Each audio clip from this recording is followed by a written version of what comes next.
In a world where insanity reigns supreme and safety pin manufacturers are running out of metal for the diapers of the leftists, it's comforting to know an ancient, fat, long-haired, bearded reprobate has your mind in mind. Ladies and gentlemen, boys and girls, children of all ages, broadcasting behind enemy lines in occupied California, and despite every attempt by the SHR Media Network to revoke his shameless contract, we return to the bloviating Zeppelin's Berserk Bobcat Saloon. You're listening to Late Night Radio on the SHR Media Network. Caution, there will be mature themes explored and potentially adult language used. If conservatarian words, phrases, certain concepts, or rhetoric offends you, tune out now. Uh-oh, guess what day it is? Guess what day it is? Huh? Anybody? Julie, hey, guess what day it is? Oh, come on, I know you can hear me. Mike. What day is it, Mike? Oh, you magnificent bastard, I read your book. I drink your milkshake. How dare you? I call that bold talk for a one-eyed fat man. Fill your hand, you son of a bitch! Of course you realize this means war. Freedom is never more than one generation away from extinction. We didn't pass it on to our children in the bloodstream. The only way they can inherit the freedom we have known is if we fight for it, protect it, defend it, and then hand it to them with the well-taught lessons of how they in their lifetime must do the same. And if you and I don't do this, then you and I may well spend our sunset years telling our children and our children's children what it once was like in America when men were free. I have come here to chew bubblegum and kick ass, and I'm all out of bubblegum.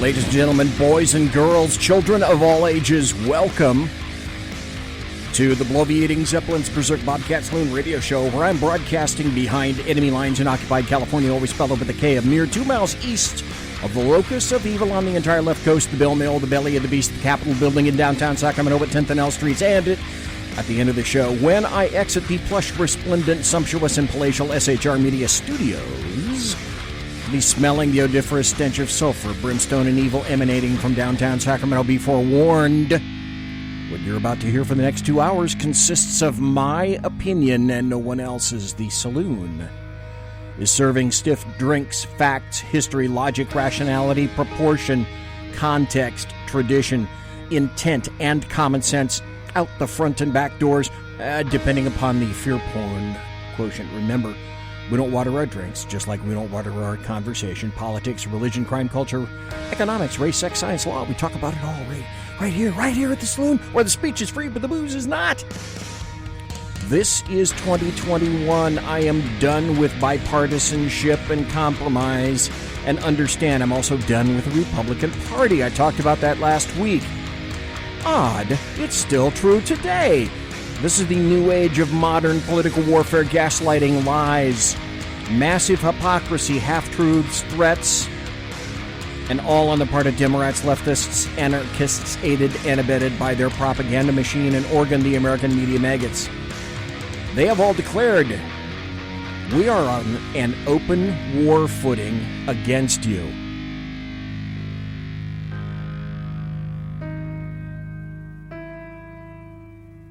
...2021 is going to be the year of retribution, revenge, and punishment of conservatives by Democrats.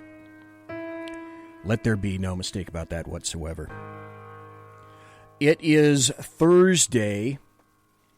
It is February 4th already, the year of our Lord 2021. And I have in the SHR Media chat room Simone, Mike, Sergeant Booker, Kate, the Alaskan, Leslie, Eric, and 3 viewers who will not be unmasked because we don't unmask people like certain parties do in certain presidential regimes twice ago.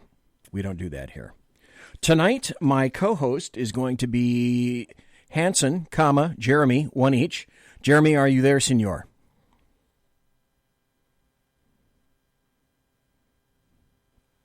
Okay, now, oddly enough, this happened last time. And apparently, Skype is going to do the same thing. I can't hear you through through Skype. Okay, I heard you. Can you hear me? I'm going to do this all over again, apparently. No.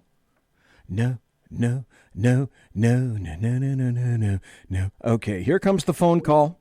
Here comes the Mark 1 Model 1 phone call. But I've got to go into my list and get it right here. Let's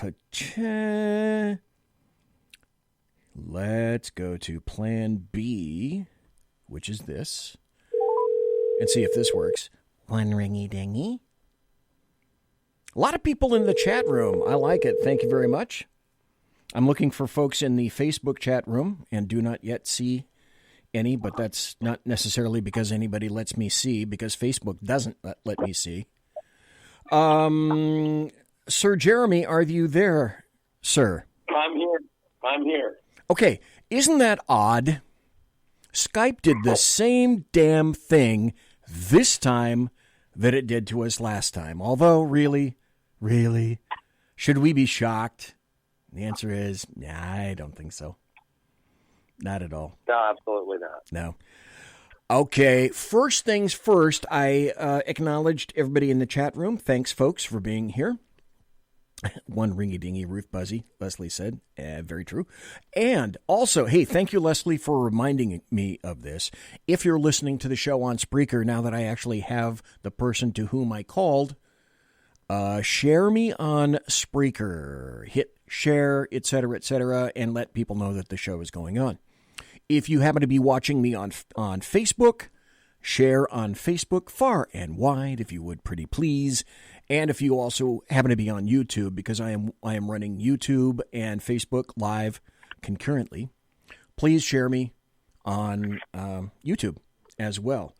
For the show, we have Jeremy Hanson, who has his own show. And Jeremy has acquiesced and said kindly that he will be here as co-host all night. So first things first, Jeremy Hanson, tell folks about your show and where and how and when you can be found. Okay, I'm 5 o'clock Central Time on Spreaker, or I have a website, ujhlive.com. It's apolitical talk. I like burning them both down, if you know what I'm saying. And that's literally what it is. It's a show for the people, by the people, kind of like our government's supposed to be. Yeah, but isn't. There's an interesting thing that occurred, a funny little paradigm recently. Jeremy and Kate and I are working as kind of a triumvirate, and we're being incredibly assisted by the owner and creator of Magabook, Eric Thompson, who is going to bring a radio aspect, a streaming radio aspect, to his social media site, magabook.com. And the three of us frequently think alike. And I listen as frequently as I can to Jeremy's shows, Monday through Friday, and to Kate. I have had Kate and Jeremy on the show any number of times. And the one thing that we seem to be unified in anymore is we are done with the Republican Party. So I'll be talking about a little bit about that tonight, but mostly what I want to do is, you wouldn't expect anything less than this, I don't think. Bloviating Zeppelin's HeyJackass.com Chicago Death Toll Update, courtesy of Chicago Mayor Lori Lightfoot. And you can find this on HeyJackass.com. HeyJackass.com, illustrating Chicago values. Final January totals versus 2020. Shot and killed 54. That's up 93%. Shot and wounded 195. That's up 40%. Total shot, 249. That's up 48%. Total homicides, 55, up 49%. The week in progress, January 31st to February 6th, shot and killed 4, shot and wounded 18, total shot 22, total homicides 4. I'm a little disappointed. Year to date, shot and killed 56, shot and wounded 209, total shot 265, total homicides 57. Is Chicago finally starting to wake up? Well, we'll find out, because the shot clock, the 2021 shot clock in Chicago, indicates that a person is wounded every 3 minutes and 6 seconds, and a person is murdered every 14 minutes and 19 seconds. What I was hoping to do with Jeremy tonight is simply review the week in terms of, well, what has happened in the Biden regime. This is something, however, that I haven't done in quite some time. And Jeremy, obviously, as co-host, chime in anytime that you wish. So I thought, okay, happy stories. And, of course, naturally, because it is 2021 and it is the Biden regime, there will be some morose stories. So if you're waiting for that, you'll have a little time to wait, but not all that much, because, after all work and no play makes Beezy a dull boy. I found this in a San Francisco newspaper. Now, you'll understand the importance of that in just a moment. And this is, I couldn't figure out what article it came from, but here's a paragraph in a newspaper. To all you hunters who kill animals for food, shame on you. You ought to go to the store and buy the meat that was made there, where no animals were harmed. That's San Francisco. Just remember this, though. That person who authored that probably drives an actual car and could be in the lane next to you on vacation, votes, and worse even, may have already reproduced. Here's another happy story. Florida's Governor Ron DeSantis actually paves the way for logic and safety. Ron DeSantis' Florida is the unsung success story of the coronavirus. And isn't it funny? Of all the states that are having difficulty with the coronavirus and the vaccine, if you were interested in deigning to take one, which I am not, well, okay, let's stop there. Jeremy Hanson, are you taking a vaccine, sir? Hell no. Why might that be? Well, for me personally, it's because where my wife works, I get to hear about all the stories of people that she worked with and what's happened to them because they took it. And the thing is I don't put things in my body that I don't want, period. And I don't want a vaccine because it's only been tested for not even a year. I think that this is a bioweapon. I don't think that any vaccine is going to work. There's horror stories from people that I know with hair falling out, with the spot where they take the shot for, a month afterwards being hot and hard, like hard plastic. There's something not right about it. And if the government tells you it's good for you, chances are it's not. Okay.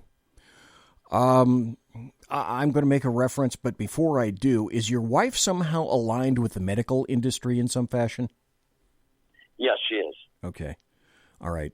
And I make mention of that specifically because I have an individual that I talk to every now and then who I would occasionally consult with regard to medical matters.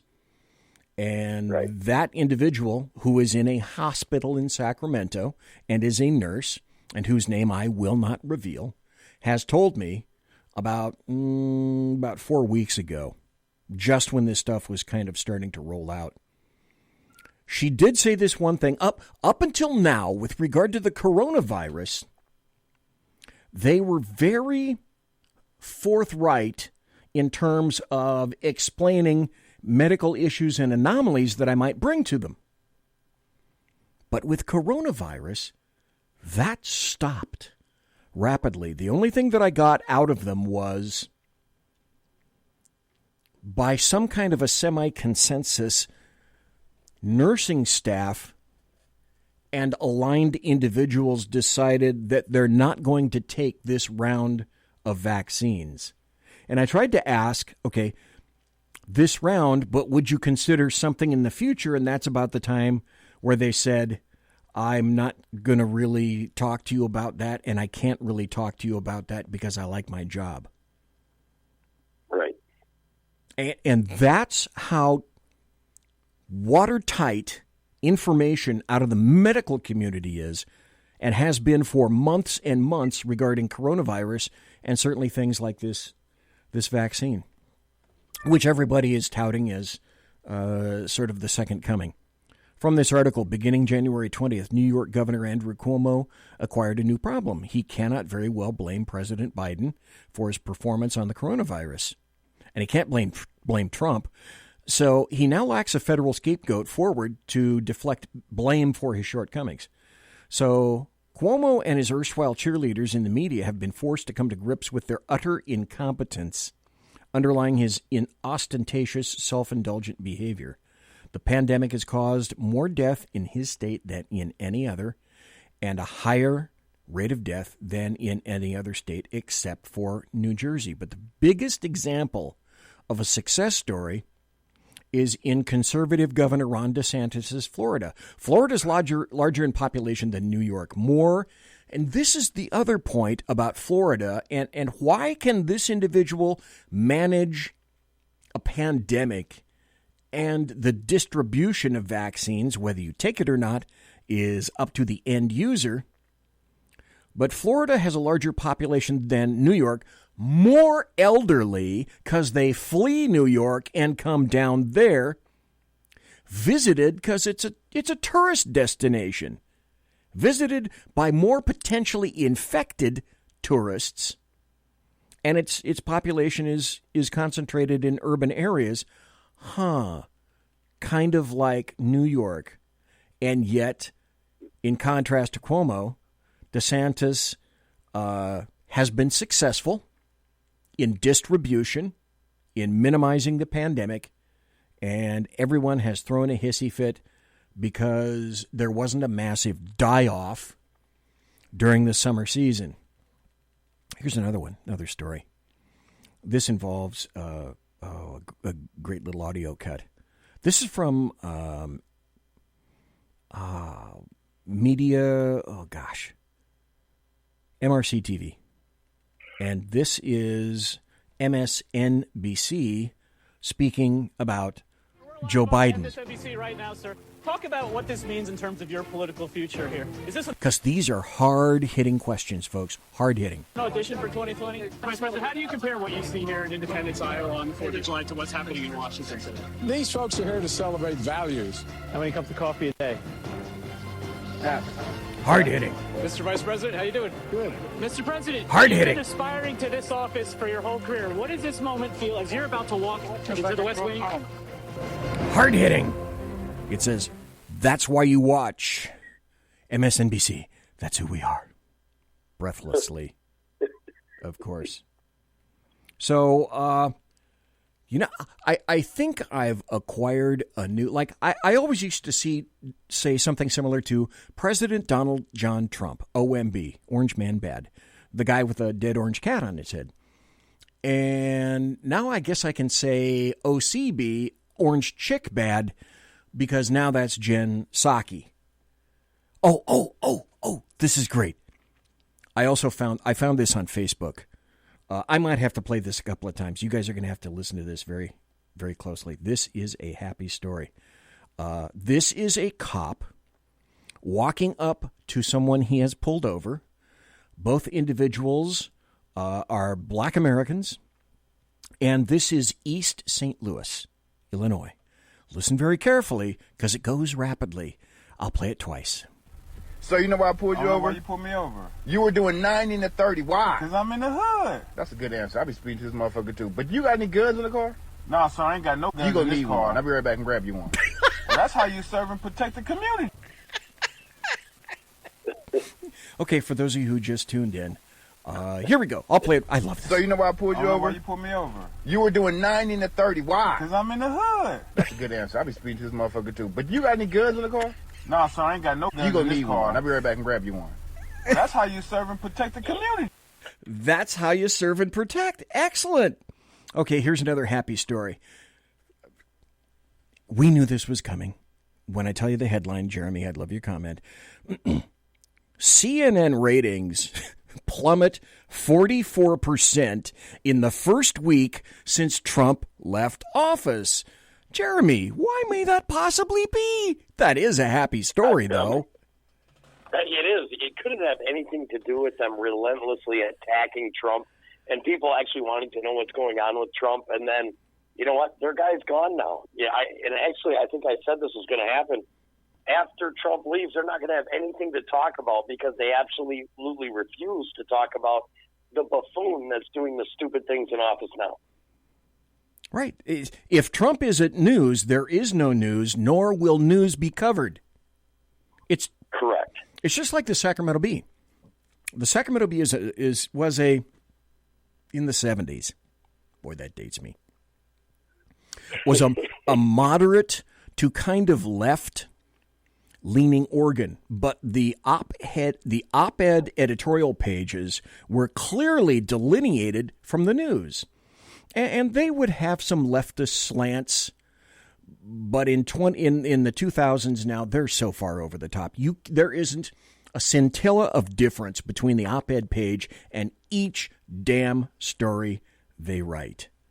Left-wing networks CNN and MSNBC relied almost exclusively on anti-Trump content to attract viewership over the past 4 years. And now that the Republican president has exited office, those same networks are witnessing their ratings nosedive at unprecedented levels. It's because they're not news. That's juicy and lovely, but they're not news. Well, and you got to remember, Brian Stelter, he's in favor of a reality czar. Oh. And, that's going to piss people off. It pisses me off. Yeah. Don't think I don't have that story coming up also. Awesome. Let's talk about some ratings. CNN ratings during primetime hours. That's 8 p.m. through 10 p.m. Eastern. Everything is Eastern. Plummeted by 44% according to Variety Intelligence Platform. To determine the changes in viewership, Variety analyzed data across two key metrics: the target news demographic of people 25 to 54 and total office. Now, MSNBC did a little better. I don't know why that is. They fell as well, quite not as sharply. They went down 20%. But what do you think would happen if your local news station just tanked 44%? They're guaranteed there would be an assload of people getting fired left and right. Now, though, and this is again where I want to ask you and the folks that are listening. Now, let's not let Fox News walk away from this. Their primetime ratings went down a little bit between 9 p.m. and 10 p.m., but they did. This is kind of a clue. They did not go down at 8 p.m. Eastern, 5 p.m. Pacific, when Tucker Carlson Tonight is broadcast. Which, you guys are going to love this. This is a happy story. The program hit hardest, according to Variety, was Cuomo Prime Time, airing at 9 p.m., which saw its audience of 25 to 54-year-olds plummet by more than half. I love that. I absolutely love that. Your thoughts, Jeremy Hanson, about... Now, you and I both know what I think and you think about CNN. Right. What are your thoughts? I still watch Fox News, but I am very pointed and targeted in terms of who I don't really watch live that much, but I will record some programs for later viewing. I'll still record Tucker Carlson, and there are a couple of people in the morning, early in the morning, that are not half bad. But your thoughts about Fox News, primarily, to me, everything really changed November 3rd. Yeah, I would say the same thing. I don't trust any of them. I don't even trust Tucker. Because when it comes down to it, they're feeding their family, they're buying their mansions. Yep. I like Tucker. I think Tucker's funny. And I think that he actually has some balls, but I guess I'm not fair because I know how it works behind the scenes there. And Judge Janine Pirro, that they told her, you're not going to say this. And she said, yes, I am. So they gave her a 2-week break. Yeah, they kicked her off the air. Right. Ann Coulter came out and just blistered Donald Trump. And then you have Sean Hannity. Well, it doesn't matter what Donald Trump does. He could set fire to a church, and Sean Hannity would yeah, he's doing something great. It was inspired by God. So Fox News to me is a big junk pile that's swinging in the wind. And there's a few bright spots, a few shiny pieces of metal, and a lot of garbage. I'm not disappointed in Brian Kilmeade, and I can see this guy's face, but I can't think of his name. There are about one or two others. Now, what I have done is I have gone over to listen more at Newsmax and at OANN. The way things are distributed for me in Sacramento, I can go on my cable and I can look at Newsmax, but if I want to see OANN, I have to pay for it separately over the internet, which I can put on the TV. But I've noticed that they are also in the lurch. I can't think of the gal's name. Again, I can see her face, and actually it's pretty much immaterial.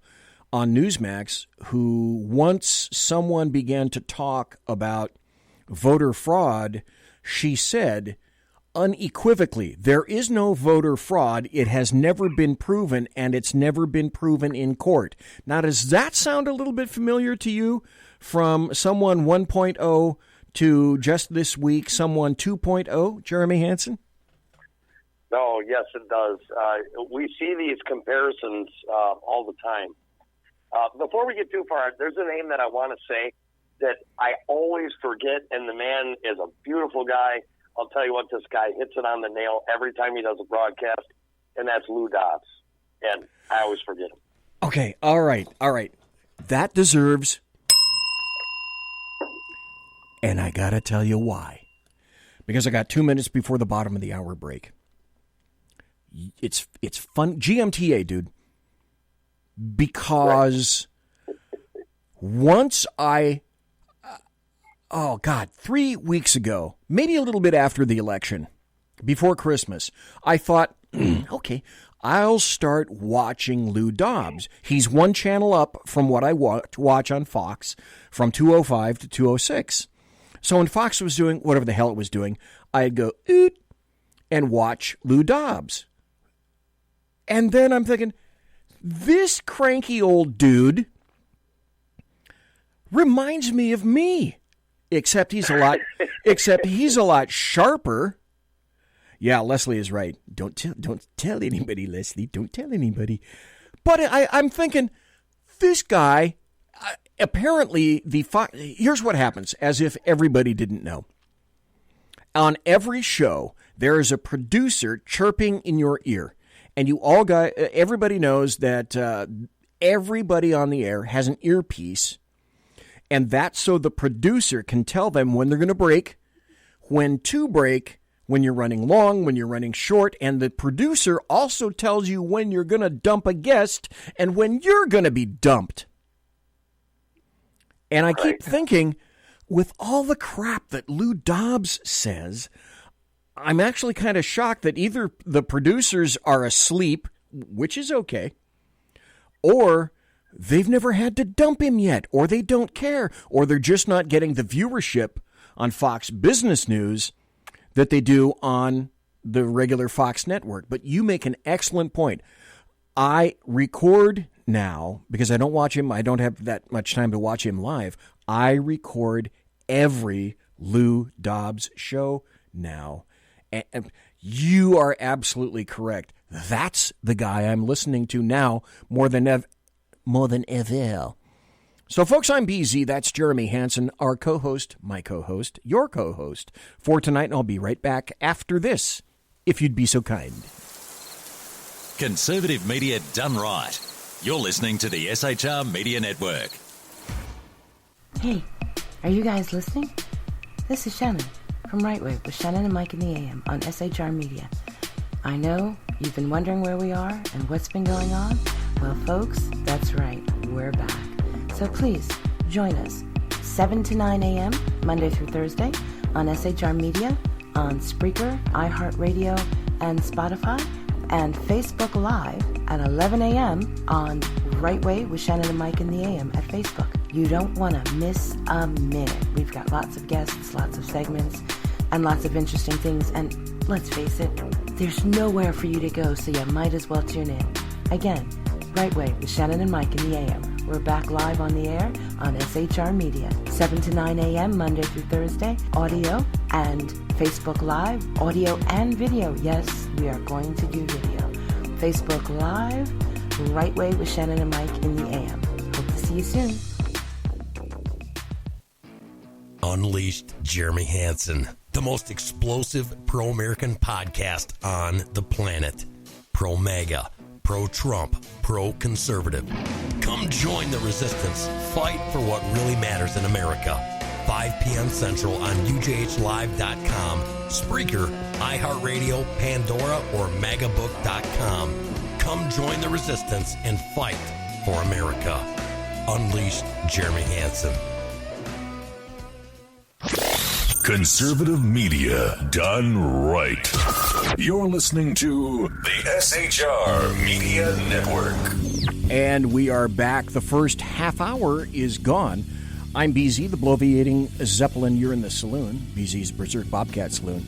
With me tonight is co-host Jeremy Hanson of Unleashed Jeremy Hanson. And because you've been such wonderful individuals, please share me on Spreaker. Please share the show on Facebook. Please share on YouTube. Be a Sharon, Karen kind of guy. Karen, I mean Karen, C-A-R-I-N. If you're Karen, that's with a K. Like California. Huh, funny how that works out. Jeremy Hanson, great to have you here tonight, dude. Thank you very much. Dude, it's hard for me to keep up with your bloviating. Oh, yes, I know. Well, and a long time ago in a galaxy far, far away, I started a blog in 2004, and I was agonizing, what am I going to call myself?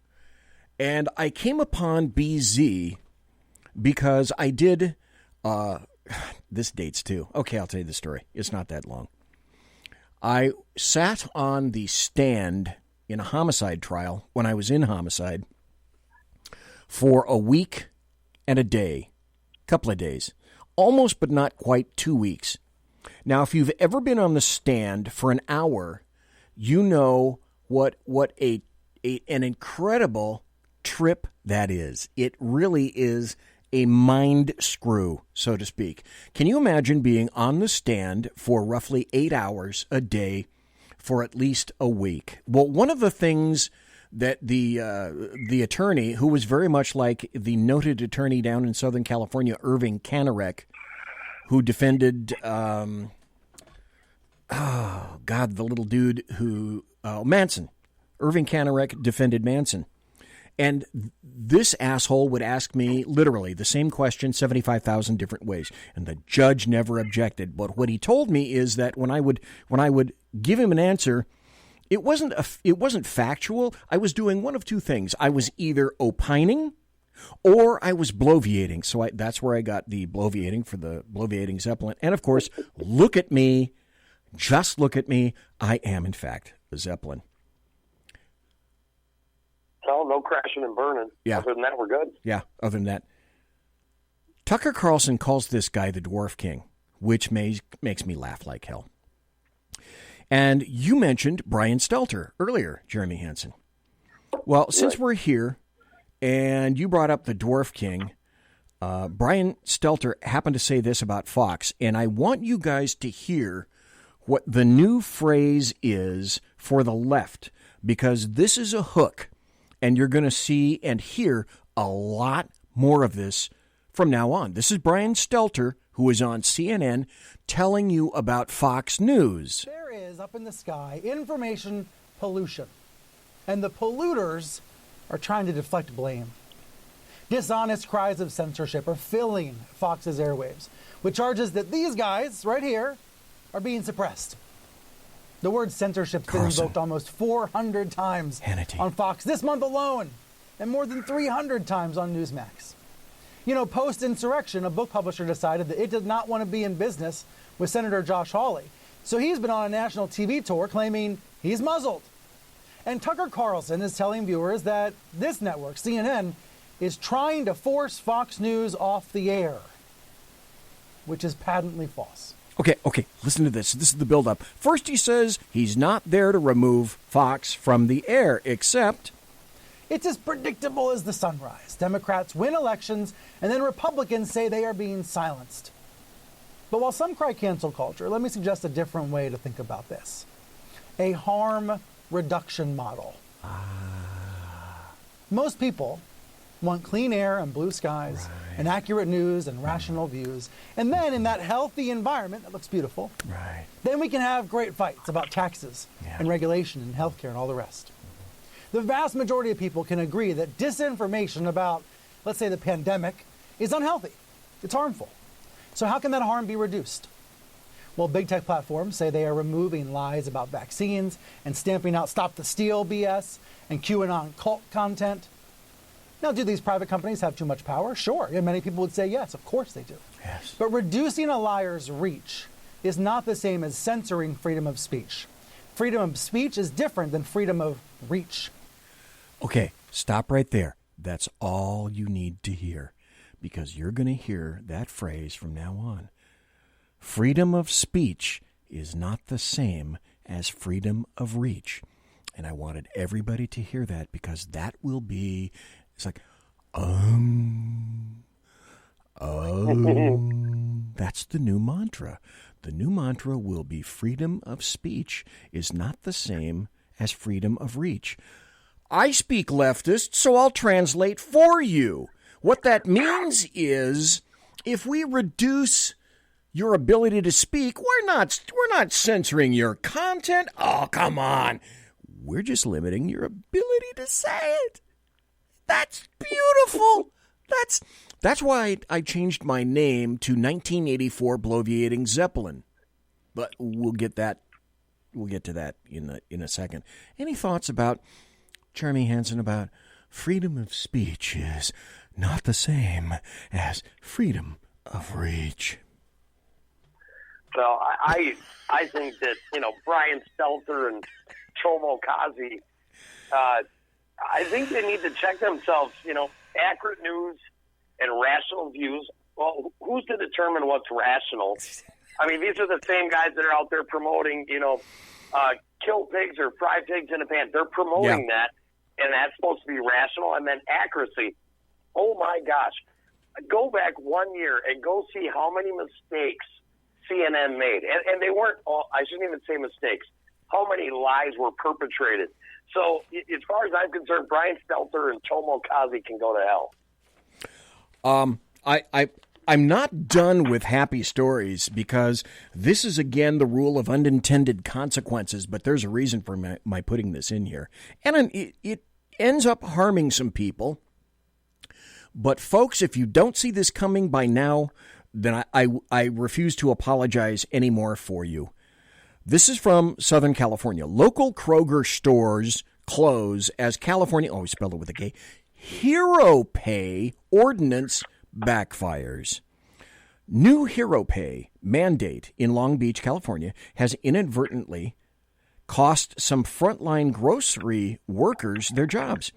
Ralph's and Food for Less, both owned by the parent company Kroger, announced Monday, this was actually this past Monday, that they're going to be closing 25% of their stores, a full quarter of their stores in Long Beach, after the city council passed an ordinance requiring companies with over 300 employees nationwide to pay employees an extra $4 per hour. Now hold that thought. A local news outlet reported, and a company spokesman directly cited the city council's ordinance mandating higher wages as the reason that they are closing down. And as we knew already, this proves jobs are transportable. Now, Long Beach Mayor Robert Garcia was a key proponent of the measure, and he signed it into law. He says it's justified because grocery store workers have been on the front lines of this pandemic and deserve this support. So have truckers. So have emergency responders. So have Uber drivers. And the people that have not been on the front lines would be, the people that write the bills and shit like this, like the mayors. This is the standard leftist bleat. So similarly, Garcia and other supporters of this wage hike, mandated wage hike, I should point out, companies are just being selfish by closing down rather than paying their workers more. They point to the fact that Kroger has seen high levels of profit this year. That's the key word, though, I point out, mandated. But the truth is,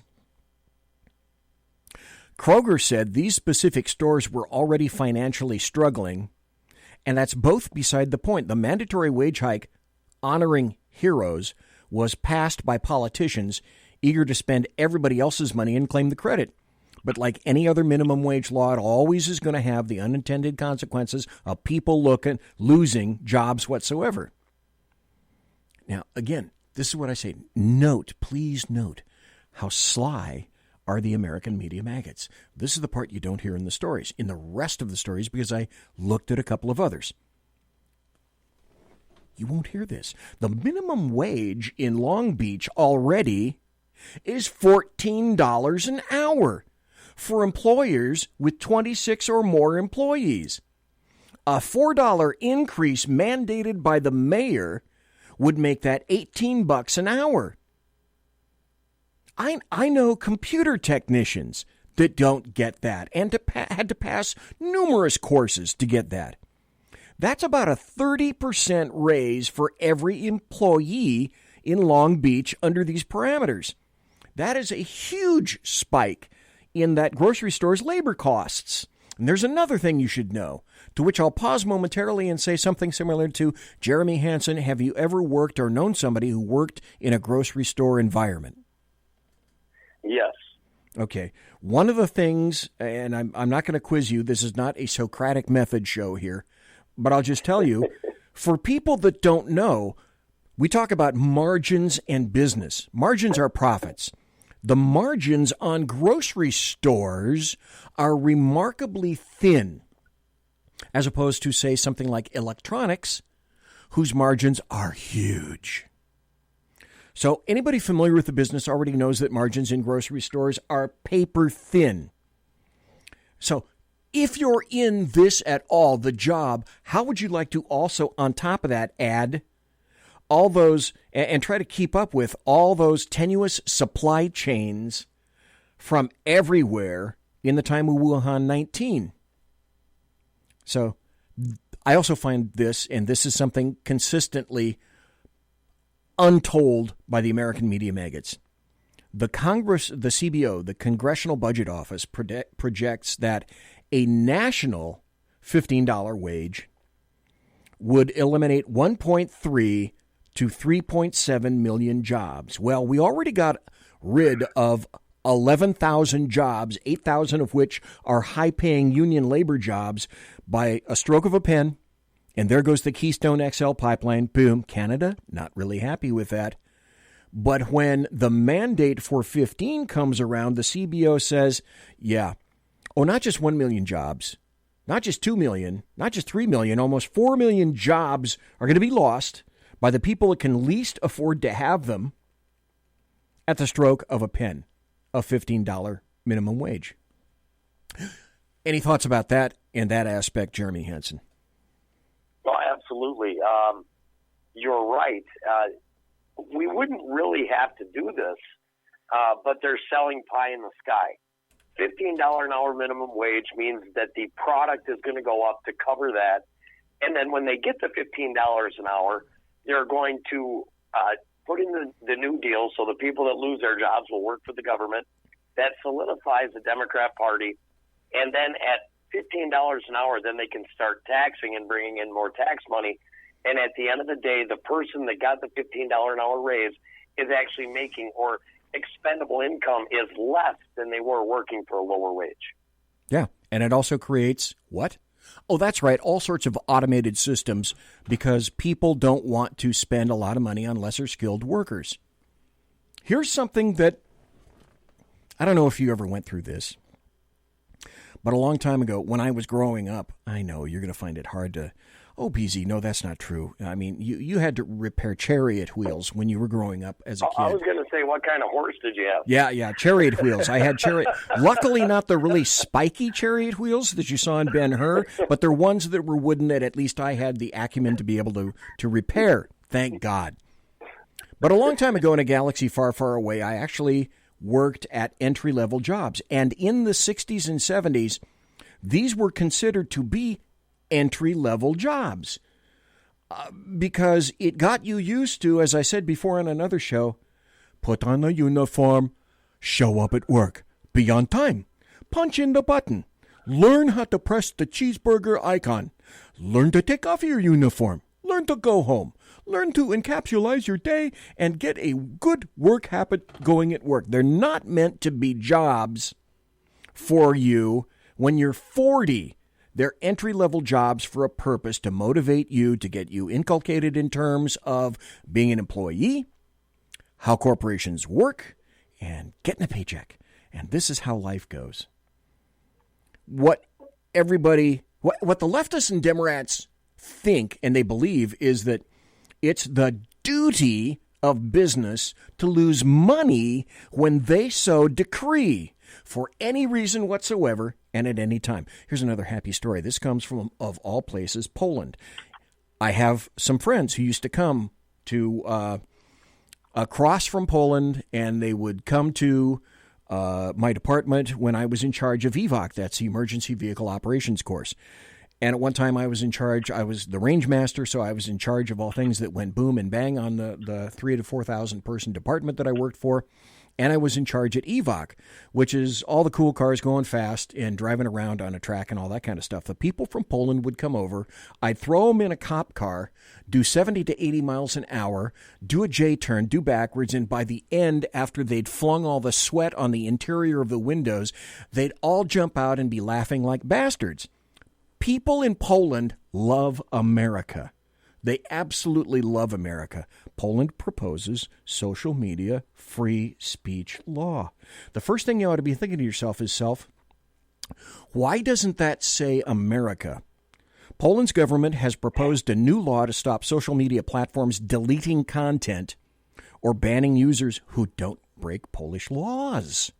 The proposed bill would see social networks fined up to £9.8 million, the equivalent, or $13.4 million American, for failing to restore deleted posts or accounts. Justice Minister Zbigniew Ziobro, God, I actually pronounced that. I'm shocked. Announced the Freedom of Speech Protection Bill on Friday. The law would also establish, God, I hope you people are sitting down, a Freedom of Speech Council, not a retributive council like Canada had, like Mark Stein was subject to. So now, and you mentioned this earlier in the show, Jeremy Hanson, in America, no. Are we doing that? No. What we're doing is establishing Ministry of Truth straight out of 1984, reality czars, so we can restrict your speech as much as humanly possible. That's a happy story. It's for Poland. But again, why the hell doesn't that say, folks, I'm going to be, in 2021, I'm going to try. I'm not saying I'm going to achieve, but I'm going to try to be a little bit better with the potty mouth. So, well, you say that about Poland, and I'm telling you, if I was ever forced to leave America, I would either go to Poland or Hungary, because both of them are taking steps to protect not the speech they want to hear, but free speech in general. And you know what? I can be offended. True. Right. Isn't that awesome that as Americans, we're tough enough to be offended? Oh, that's right. Only half of us are. We're not. We really aren't. Oh, by the way, moving right along, this is another happy story. By the way, did you know Biden's press bint isn't exactly who you think she is? This is from a guy on Twitter called the Dank Knight, which I kind of like this. So he's got a picture of Jen Psaki. If you're looking at me doing this, that what normal people indicate is the okay sign. I was raised on this. This means okay, gotcha, okay, acknowledged, 10-4, whatever. But of course, somebody hijacked that and said that, oh, white supremacists do that. So he wrote, after putting a couple of photographs in there of Jen Psaki doing that, she's OCB, orange chick bad now. He wrote, this is not normal. I feel unsafe in Biden's America. This is a dog whistle to his followers. I can't believe my children have to grow up during such a racist administration. I'm completely shook right now. This is another happy story. This is glorious. Speaking of race, because everything gets down to race, report, West Wing offices in Joe Biden's White House are White House. Jeremy Hanson. The very name White House is racist, isn't it? Go ahead.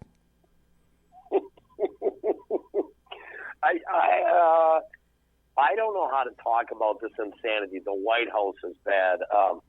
If you have a manicured lawn, somehow you're enjoying some sort of white privilege. If you don't go steal shit, somehow you're enjoying white privilege. Oh, yeah. If you've worked your ass off, you are white privilege. Oh, yeah. I'm so damn sick of this. I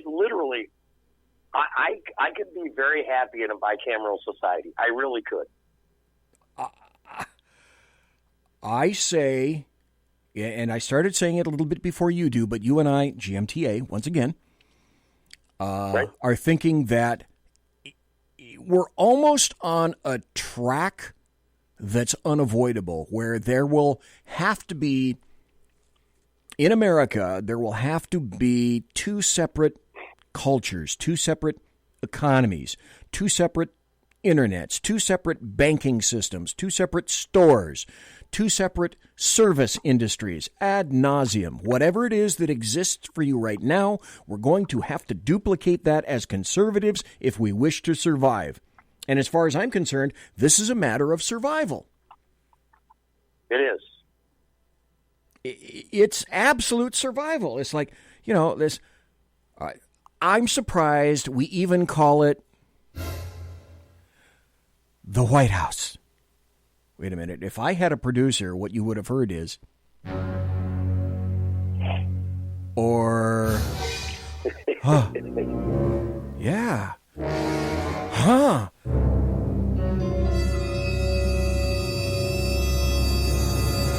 I know, White House. What am I? You're a loony. What am I? You're a loony. Okay. By the way, we can say yes, or we can. No.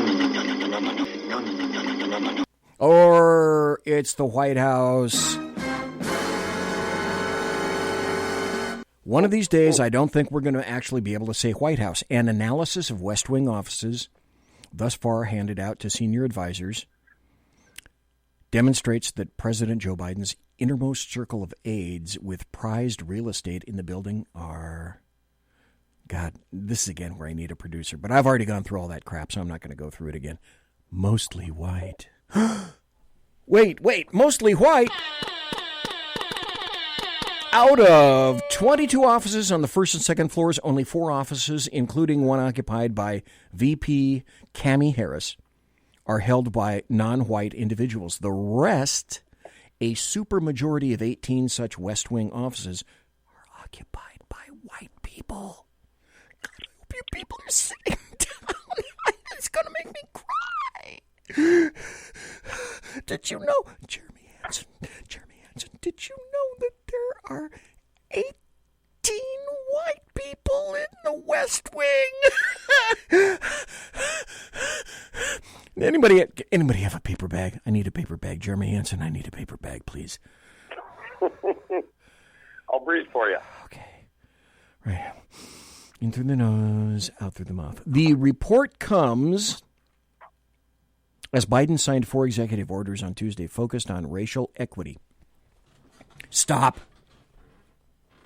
Jeremy Hanson, I know you know the difference between equality and and equity, and why these days we're hearing about equity. We're not hearing about equality. We're hearing about equity. How do you feel about that, Sir Jeremy Hanson? I'm so fucking pissed about that, I could break windows. I am sick and tired of them saying, oh, it's because of their color. I know a lot of people from every spectrum, how the light bounces off your skin. I know people of every color. And every time I know somebody that's a hard worker, that likes to take chances, that likes to take life by the horns, they do well. And here we have these people that are coming up. You know, they're doing this for votes and eventually complete confiscation of private property. Oh, that's coming. What they're doing, in this racial equity and stuff like that, they're conditioning people to hate white people, Christians, Trump supporters, blah, blah, blah. Then they're putting this in there saying racial equity, which in real terms actually means reparations. So through racial equity, they're going to use our taxpayer dollars. Instead of rising the tide for every vote, they're going to only focus on the black, brown, and I don't even think yellow is included in this, and I sure as all know red isn't. And they're going to take that money, but they're not going to distribute it to reparations for regular people. They're going to give it to bureaucrats who are starting businesses who are going to supposedly help these communities. We've watched this over and over and over again. And as a matter of fact, in 1983, if you remember the Reagan-O'Neill compromise, there was a lot of this bullshit in there as well. And we granted legal access to America, amnesty for illegal aliens, 3 million of them, and promises to do this in their communities and this in their communities with our money. And then Tip O'Neill said, we're going to fix the border. We're going to fix this. Pro-America, pro-American workers. How well did that work out for us? Yeah. Between 0 and 0. Exactly. But here's the important point. Now, everyone knows, and again, I've said this for years and years and years, decades, and Lonnie Poindexter was going to be here with us tonight, who is a good buddy of mine and is in the studio, because also he and I are of like minds about many things. But he calls these people folks who have certain paint jobs. But he and I both agree on this fundamental concept, and that's it, is no one is equal until everyone is equal. And making some this straight out of Animal Farm. All animals are equal, except some animals are more equal than others. Equality is the opportunities that are afforded you. Equity is, now, people went from demanding opportunities to they're not satisfied until there are exact, precise, same outcomes for massive differences in terms of motivations and output and work put therein. Which is why communism stinks, because communism kills the soul. And you mentioned that earlier, Jeremy Hanson. The other aspect of that is when you remove property, when there is no such thing, no animal, as private property, then people say, oh, well, it's going to be given to the people. Who turns out to be the people? Well, the government turns out to be the people. So a massive difference between equality, that is to say, you should have equal opportunity to do fill in the blank throughout the United States now. It's equity. And this is the flow chart from which everything stems. And it began with LGBT. Now it's transmogrified into everything that leftists push. We went from... Do you remember Rodney Dangerfield? Oh, yeah. Funny as hell. Okay, do you remember he was really funny. He goes, he was in this movie and he was going back to college, and he said, kids these days, they don't want to start at the bottom and work their way up. They want to start at the top and work their way sideways. Yeah. And that's what we have going on today. And to further that point, you're spot on, is how can you have equal equality if you can't have equal justice? Because if you look at this sham that they call a justice system in our country, oh my God, this is personal for me. My son goes to college; he wants to be a cop. Then he watched these asshole BLM groups and Antifa groups come out, and he watches them beat up cops, and cops become the hated group. And people that Biden have put in his administration have said things that cops are worse than ISIS. And, that affects me because it's my son, but how many other people out there where we used to have a sense of justice and we knew, not every cop was a good cop, but damn it, most of them were, and most of them were just regular people. And they want to lecture us about equality. How about some equality for the police officers, the rotten bastards? And with that point, I'm BZ. That is Jeremy Hanson. We'll be right back after this. Conservative media done right. You're listening to the SHR Media Network. It is he that is me, bringing perspective from across the sea. Join me, Jack Alexander, 4 days a week for the Jack Alexander Experiment podcast, as I take a unique outsider's look at the news and issues affecting life and liberty here in the USA. I'll show you what the mainstream media refuses to. Politics, border security, defense, healthcare, travel, nothing is off limits. Catch the Jack Alexander Experiment podcast each Monday to Thursday on Facebook, YouTube, and everywhere good podcasts can be found. Also, check out the website, www.jackalexanderexperiment.com. It's your business diva here, Melanie Collette. I am inviting you to a front row seat as I discuss some of the most intriguing details of wealth and finance with today's movers and shakers in the world of business. Listen in and discover financial truths on a global, domestic, and household scale. Uncover topics that will impact your wallet today and in the future. Money Talk with Melanie airs Monday through Friday, 5 p.m. East, 2 p.m. West, right here on SHR Media and High Plains Pundit Talk Radio. You can't afford to miss it. After 6 years covering terror and corruption, the Unpleasant Blind Guy is making a change. I'm Dave Milner. Join me on Spreaker and YouTube through SHR Media and on the Western Free Radio Network as I team up with Jeff Mitchell, host of the English Defense Elite radio show on blogtalkradio.com. Check show pages for airtimes. It's the Unpleasant Blind Guy. On EDL Radio. There's no surrender, ever. Because truth is not always pleasant. Conservative media done right. You're listening to the SHR Media Network.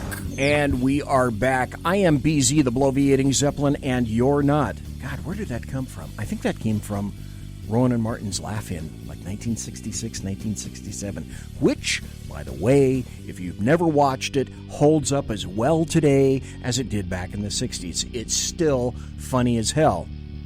This is the cool thing about doing a show. Before I forget, if you would, hit share on every platform that you can think of. In terms of like Spreaker, share on Spreaker, share the show right now as much as possible, Facebook, YouTube, etc. Please share and share alike.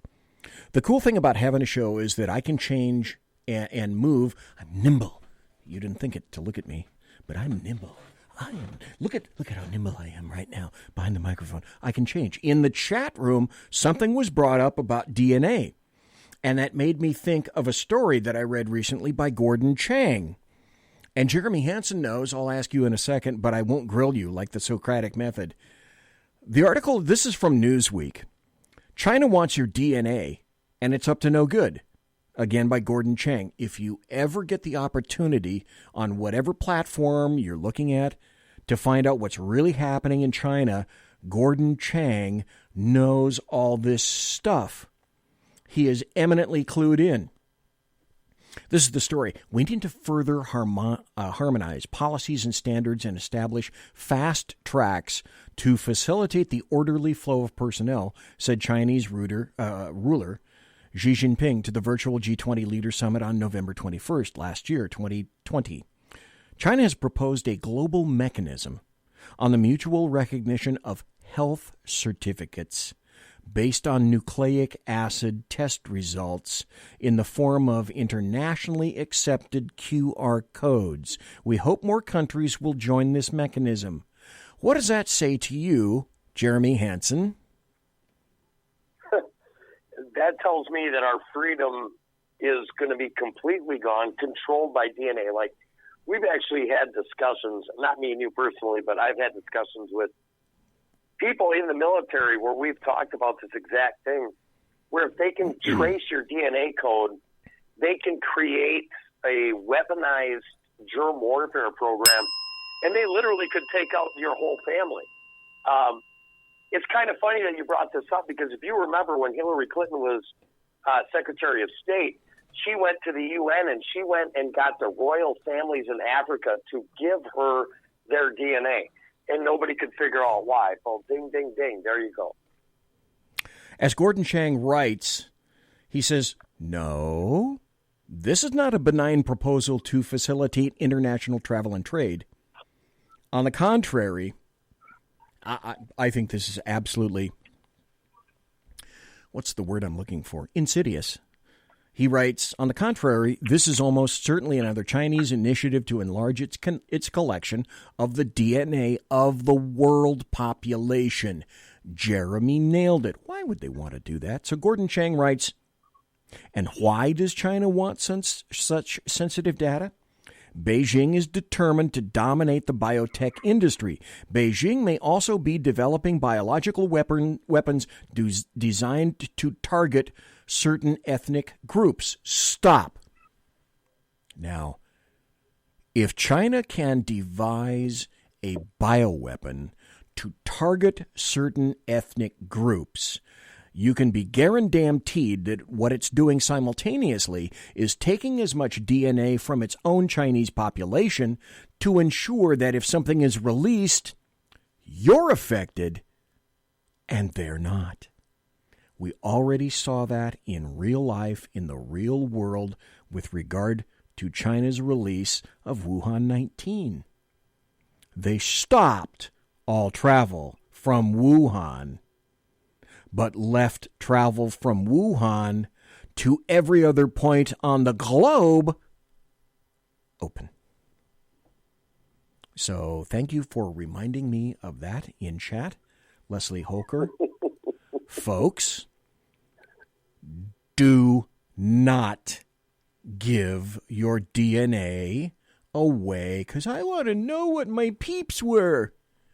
Okay, number one, you do realize that your DNA then is sold, because every company that you submit your DNA to, you're paying them a price so that you give them a product. The product is you. So you're paying for them to take your DNA and then sell it. Okay, that's two profit streams right from the beginning. Now, initially, they were selling to other DNA collections or collectives. You tell me they are not already selling to China and any other country that will pay.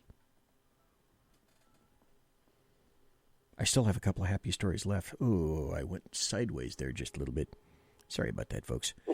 Happy story, and I hope this is something of a trend, and it's true in your state, Jeremy, which is way cool. Arizona, Texas, and Iowa join states prepping against 2A assaults by Biden administration.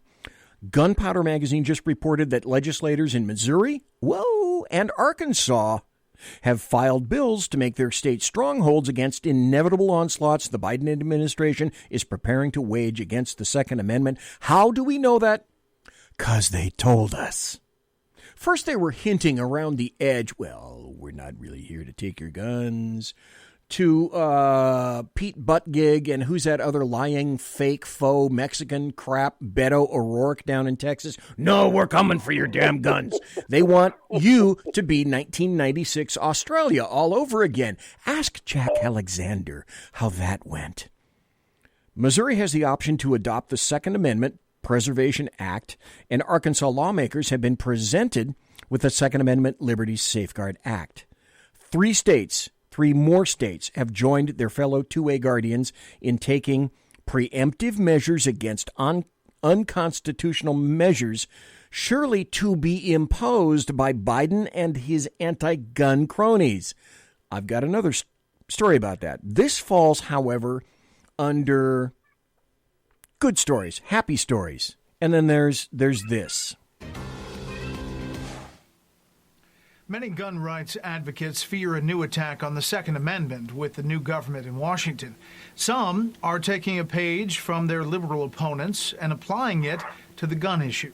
National correspondent William Lajeunesse tonight from Los Angeles on the concept of Second Amendment sanctuaries. Okay, let me stop right there just for a second. Jeremy Hanson, we talked about this a little bit earlier. Do you have any thoughts pro or against Bret Baier? No, I think Bret Baier's just kind of a lazy journalist.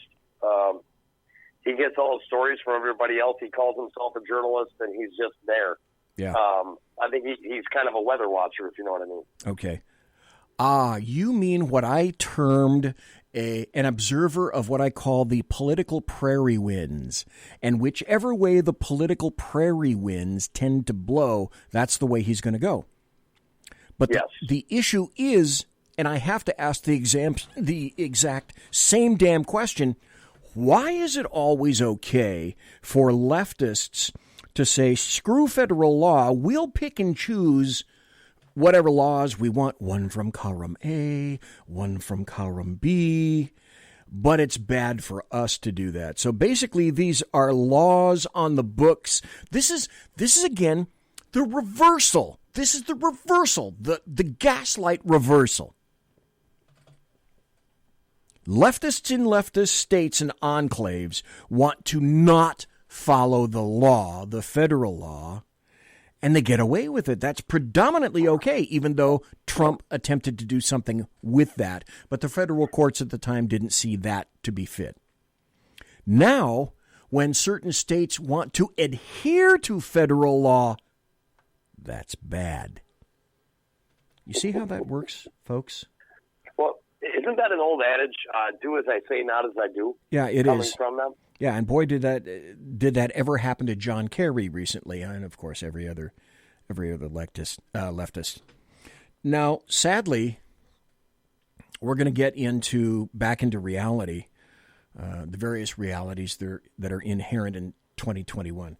This is a sad story from lawofficer.com, but I bring it up because it's another display of how politics have infected everything. This is the headline, because this is what you were told, and what you were told is false. This just came out day before yesterday. Officer Sicknick, the Capitol Police officer who passed away, was not beaten with a fire extinguisher.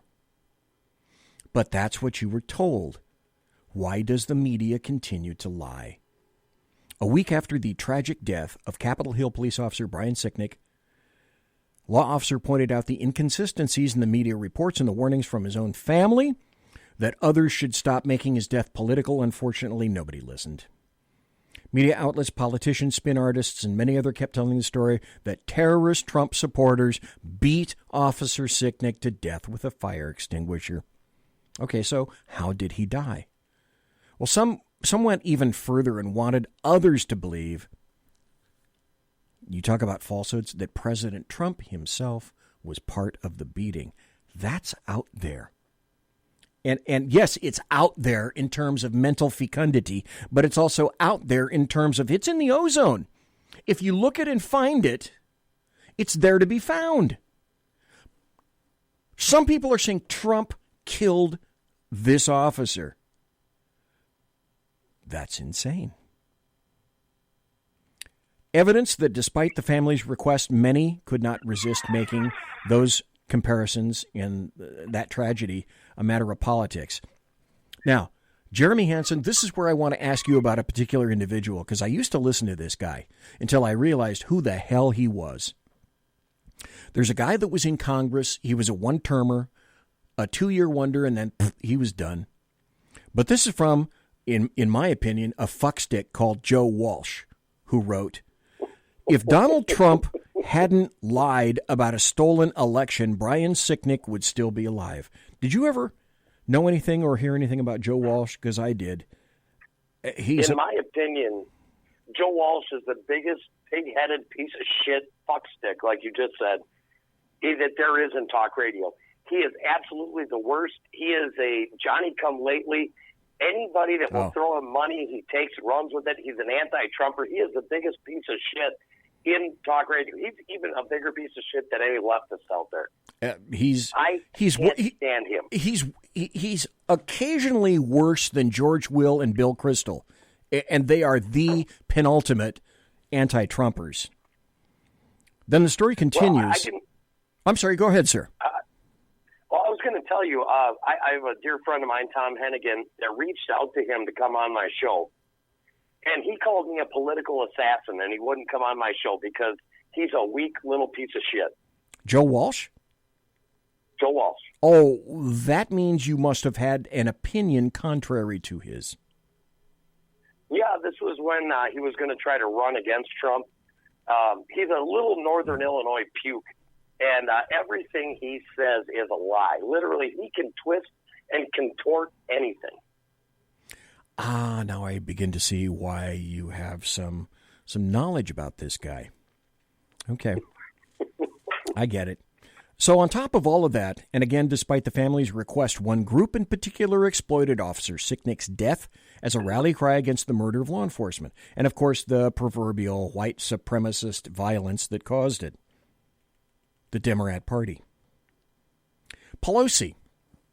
Again, the leftists can say anything they want, and it won't be refuted, and nobody pushes back. It appears, except you and me and a few other people, and a lot of the folks that listen to us during the day and at night. Speaker Pelosi said the perpetrators of Officer Sicknick's death must be brought to justice, and the sacrifice of Officer Sicknick reminds us of our obligation to those we serve to protect our country from all threats, foreign and domestic. She couldn't not get away with throwing in domestic. Drawing a conclusion that even those people that are tasked with investigating the matter can't yet draw. And that's this. While they don't have the autopsy results yet, sources have advised that there are indications that Officer Sicknick sustained blunt force trauma. Let me repeat. There are no indications that Officer Sicknick sustained blunt force trauma. But this is the meme, and they're going with it. And don't confuse them with the facts. And this coincides with what the family said just a couple of days after his death, indicating they thought that he may have died from a medical condition. So if it turns out to be true, Officer Sicknick's death was undeniably used as a prop for the sake of politics, and even more abjectly craven for the sake of political gain. Now, even CNN wrote, investigators struggled to build a murder case in the death of U.S. Capitol Police Officer Brian Sicknick. Investigators are struggling to build a federal murder case regarding fallen U.S. Capitol Police Officer Brian Sicknick, vexed by the lack of evidence that could prove someone caused his death as he defended the Capitol during last month's insurrection. And as I logically point out, this is from a building that is literally dripping. It is festooned with cameras everywhere. And the Democrats and the American media maggots keep on with their lies because it serves their political purposes. But here's the thing that both Jeremy and I are sick of. Who is there to push back on this crap? Who? Nobody. Certainly not the Republicans. It's people like Jeremy and myself and Kate and other individuals who are attempting to let people be adults, hear information, process information, and draw your own conclusions. That was the whole thing about Jeremy's revelation and my concomitant revelation that I'm done with the Republicans. If you would recap, Jeremy Hanson, your thoughts about today's Republicans. Because this is it. They don't push back. They don't push back. And not only do they not push back, they don't even have a foundation that they're fighting for anymore. They are there specifically to line their own pockets. You know, if I could take a step back here just a second, we were talking about that weaselly piece of shit, Bill Walsh. And Bill Walsh for the Republicans is like Susan Rosenberg for the Democrats. You know, when it comes down to this, and you're talking about, what was that officer's name again? Something Nick. When it was immediately reported, they said that he had a stroke, and then it was blunt force trauma, and then they, mediatized it. It's like a tumor metastasizing. And anyways, so all this happens, and they blame this, and there's so much stuff out in the open, and the Republicans refuse to talk about it. Bill Walsh was a real piece of crap when he was younger. Literally, I think he owed like $140,000 in child support because he was a deadbeat dad. And then he gets up there and literally runs for president. They won't talk about him.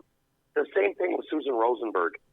She literally was with a communist group that called M19CO, and they tried to blow up the Capitol. Bill Clinton said, you know what, his last day of his presidency, you're free to go. Go do what you want. She runs Thousand Currents, which basically garners money for the BLM, and that's okay, even though she literally tried to blow up the Capitol. She works for the Hunter College in Manhattan, teaching women's studies. And this woman, this radical that had a life sentence for trying to blow up the Capitol, also now sits on the parole board. And they want to talk to us about violence, except they're full of violence. But again, it's do as I say, not as I do. Funny you mentioned that. I got on my favorite search engine and found a book. Tonight We Bombed the U.S. Capitol, the explosive story of M19, America's first female terrorist group. And she's happy about that.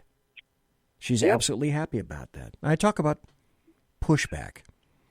Okay, no pushback on this. And I've got some other examples, and I'm sure that Jeremy Hanson will have more.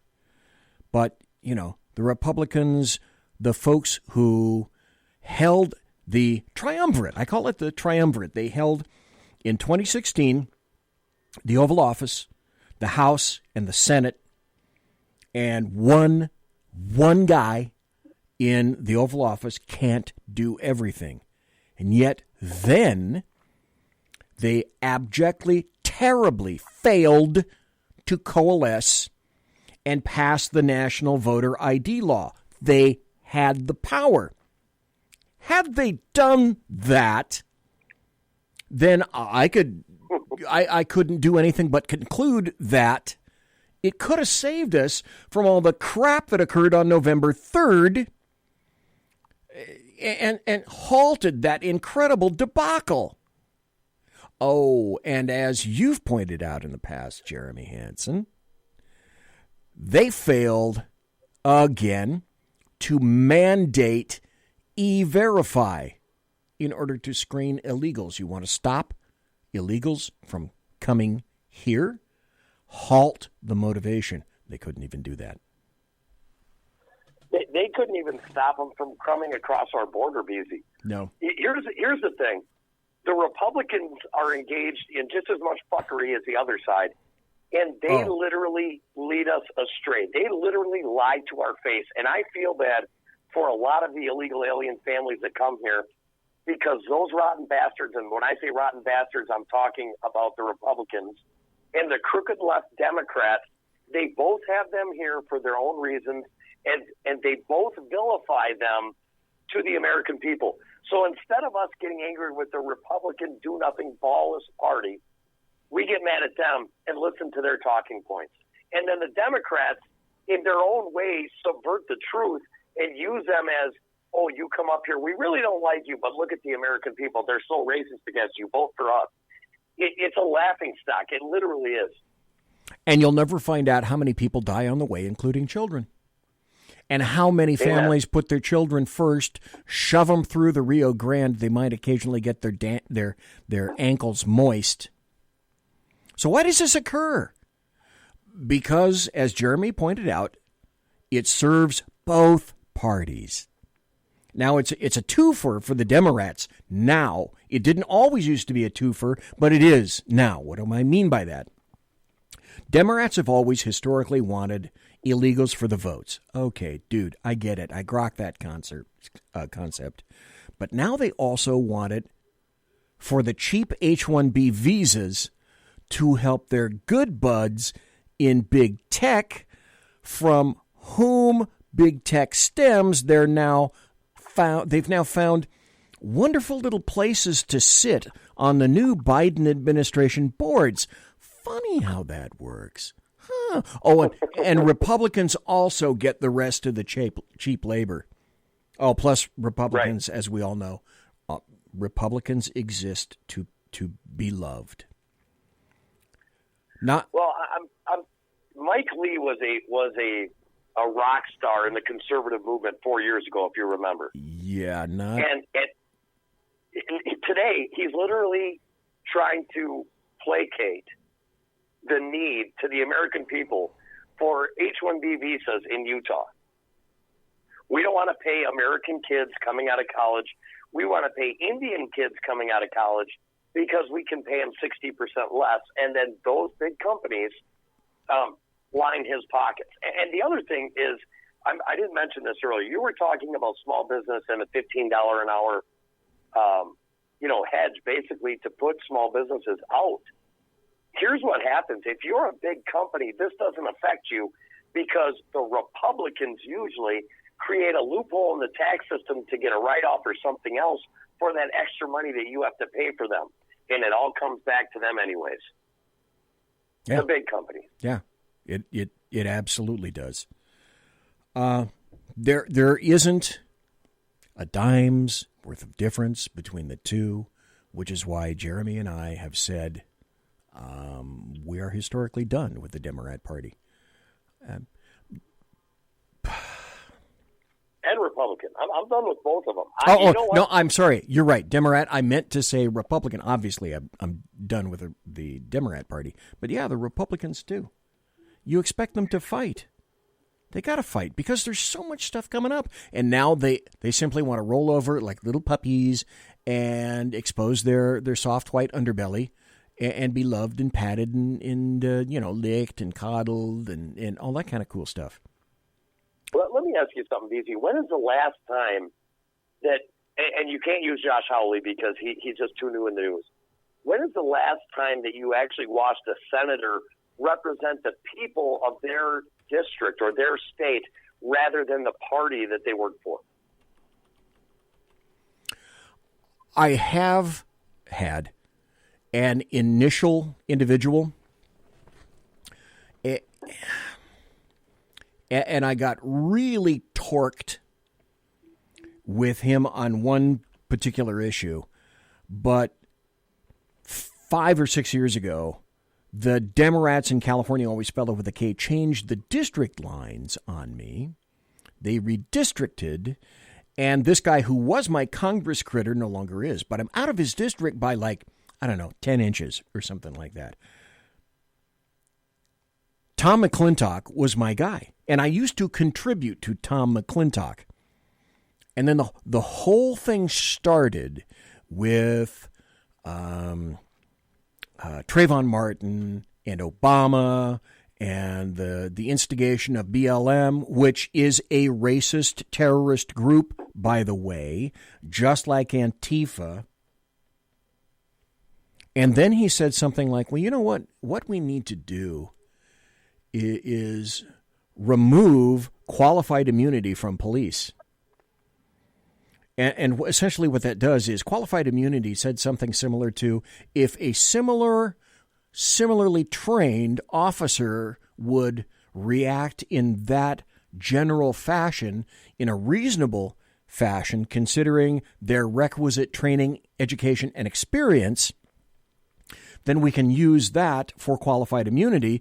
And if they don't do something in an egregious fashion, they're worthy of qualified immunity, but there are, of course, numerous cases in which qualified immunity would not hold. And then he said, okay, cops need to lose that. Because he trended. He went with the trend. And he was my guy. But now you go after cops? Okay. All right, you can. You can. I'm not going to vote for you anymore. I can't. I used to send you money. I don't. I won't. And I'll be right back after this. Conservative media done right. You're listening to the SHR Media Network. Southern Sense is conservative talk with Annie, the radio chick you balance as host, and C.S. Bennett, co-host. Informative, fun, irreverent, and politically incorrect. You never know where they'll go, but you'll love the journey. Annie is a top conservative host on Top Talk Radio and features some of the finest guests packed with important politicians and newsmakers. Listen every Friday, 3 to 6 p.m. Eastern, noon to 3 Pacific, on the SHR Media Network. Remember, Southern Sense is common sense. Hey, are you guys listening? This is Shannon from Right Wave with Shannon and Mike in the AM on SHR Media. I know you've been wondering where we are and what's been going on. Well, folks, that's right. We're back. So please join us 7 to 9 a.m. Monday through Thursday on SHR Media, on Spreaker, iHeartRadio, and Spotify, and Facebook Live at 11 a.m. on Right Way with Shannon and Mike in the AM at Facebook. You don't want to miss a minute. We've got lots of guests, lots of segments, and lots of interesting things. And let's face it, there's nowhere for you to go, so you might as well tune in. Again, Right Way with Shannon and Mike in the AM. We're back live on the air on SHR Media, 7 to 9 a.m. Monday through Thursday, audio and Facebook Live, audio and video. Yes, we are going to do video. Facebook Live, Right Way with Shannon and Mike in the AM. Hope to see you soon. Conservative media done right. You're listening to the SHR Media Network. And we're back. It's the oh my God, again. I say it every time. I say it every show at this time. The final 27. The final 27. Where did an hour and a half go? Like, boom, gone. Tonight, my co-host is Jeremy Hanson of Unleashed Jeremy Hanson. And he's been here for the entire time, weighing in on all sorts of topics. And I thank you for being here tonight, sir. Greatly appreciate it. Thanks for having me on. I was going to go into a great amount of detail about Sheila Jackson Lee's HR 127, about guns.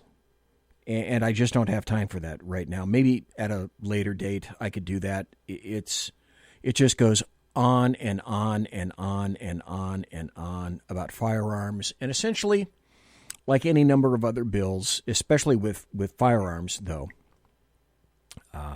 if they, she, he get their way, they will have the loving ability to potentially make instant felons out of at least 150, maybe 200 million Americans nationwide. Instantly. So again, I say everything for the elites and nothing for you. Police defunded, and what they want to do is you're going to be left defenseless against the anarchist mobs who turned all of 2020 into a burning, looting, desecrating, illegal, murdering shit show. And all those things are encouraged. They're acceptable. They're okay. They're even encouraged for leftists to do. How do we know? McConnell and McCarthy do. They told you I'm this. I'm going to answer that after we watch a presentation from our friends at Cauldron Pool. They tell you this. I just don't even know why there aren't uprisings all over the country, and maybe there will be. People need to start taking to the streets. This is a dictator. You know, there needs to be unrest in the streets for as long as there's unrest in our lives. Enemies of the state. Show me where it says that protests are supposed to be polite and peaceful. Do something about your dad's immigration practices, you feckless. When they go low, we kick. How do you resist the temptation to run up and wring her neck? The biggest terror threat in this country is white men, most of them radicalized up to the right. I thought he should have punched him in the face. I said, even if you lost, he insulted your wife. Yes. He came down the escalator and called Mexicans rapists and murderers. He said, well, what do you think I should have done? I said, I think you should. By the way, my wife is Mexican. I punched him in the face and then gotten out of the race. You would have been a hero. I'd like to punch him in the face. I said if we were in high school, I'd take him behind the gym and beat the hell out of him. Punch some people in the face! When was the last time an actor assassinated a president? I think you got it. I think you got the gist of the matter. That is okay speech. Here's another new gun bill coming out. This is from all places, New Mexico. This is from Western Journal. New gun bill could make it a crime to teach kids how to shoot. And every day, Jeremy and I wake up in a different environment, in a different dimension. Frequently, I mention the planet Zephron. When this one becomes too odious, I simply zoom off through a wormhole into the planet Zephron. I don't know where Jeremy makes his purple skies. Perhaps he does, perhaps he doesn't. But every day I wake up to another new abomination. A Democrat state senator has introduced a bill in the New Mexico legislature. No, not New York or California. The New Mexico legislature that would essentially ban parents from teaching their children how to handle and shoot firearms. A dude, Senator Antoinette Cedillo Lopez, calls for strict gun storage rules and asks for stiff penalties for those who don't abide for them. California, always spell it with a K, already has this. The bill says that anybody found in violation of the gun storage law is going to be hit with a petty misdemeanor and a fine of $500. And then it also, if you look in the text, it addresses those who allow others to handle firearms, which includes children in any situation. I remind you, this is New Mexico. This isn't New York City. This isn't Chicago. A minor may be authorized, an authorized user, only if the minor is at least 12 years of age and has successfully completed a firearm safety training course. That would criminalize the act of parental supervision with a firearm for any person, any kid, yours, under 12, who is not paid through appropriate training. Like I said, welcome to California. We already had this. Maxine Waters, just yesterday, because today's the 4th. It's still the 4th on the Pacific time, but back east, it's the next day. But from today, Maxine Waters said Trump should be charged with premeditated murder. See, and all these people, by the way, if you've ever noticed, she has the mouth of an A6 Crusader. And if you don't know what that is, go and on your favorite search engine, look up U.S. Navy. I think it's maybe I got my numerations wrong. An F8. That's what it is. It's an F8 Crusader. She has an F8 Crusader-sized mouth. Go on your favorite search engine, and see what that says. So next Tuesday, I'm sorry, go ahead, Jeremy. I just wanted to tell you about the environment that I live in here, because whatever happens in California and New Mexico will not happen in Missouri. I would say this is an honest evaluation. I bet you that 90% of the cars in Missouri have weapons in them, and most of them are loaded. That's legal here. In my town, we have 4 gas stations. We have 3 food stores, grocery stores, and we have 5 places to buy guns. We have 3 gun manufacturers, and we have 1 that builds 80% lowers. I'm telling you, they will not they will have to go scorched earth on Missouri because everybody in Missouri would rather be a felon than be unarmed. That harkens back to the 50s and 60s when I was growing up. I know you'll find it shocking. I was in California. Always spelled it with a K at the time. Though back then it was spelled with a C. See how history changes? If you had a pickup truck, there was a gun rack in the pickup truck. In the gun rack in the pickup truck, there was a shotgun or a rifle. That was common. You would go to school. If any kid had a pickup truck, what a great thing for that kid to have if they were in high school. And in that pickup truck, high schoolers had a shotgun or a rifle in the gun rack in the pickup truck behind your head. Gone, done, and gone. By the way, this Tuesday, the 9th, that sham trial is going to start. It's going to remove all the focus. Here's the other thing, and Jeremy, I really want to hear what you say about this, because this is what I'm alleging. During this show trial, 3 days, 2 days, 1 day, a week, all of next week, I'm not sure, it's going to remove the focus from whatever other pieces of bullshit the Democrats intend to shove through Congress. And they're going to hold something to you over here. Look, shiny, a shiny. And then that will cause a diversion. And then you watch, folks, to see what simultaneously they attempt to shove off in the corner late at night, and you're looking someplace else. And by the way, no, President Trump is not going to appear next week. So is it possible that while everyone is focused on that sham piece of crap impeachment trial, which oddly enough, I don't believe is going to acquire enough votes, would that be an opportunity, Jeremy Hanson, to perhaps slide something through to first, second, and third bases, then to home? I wish that was the case, but it's not happening. The Republicans already told Trump's lawyers if they bring up anything about election fraud, anything, Trump will be impeached and won't be able to run again. They've already said that. So we're not going to see anything. They've already came out and said we're not going to see any fireworks. We're not going to see anything about this election. None of that is to be on the table by order of the Republican National Committee.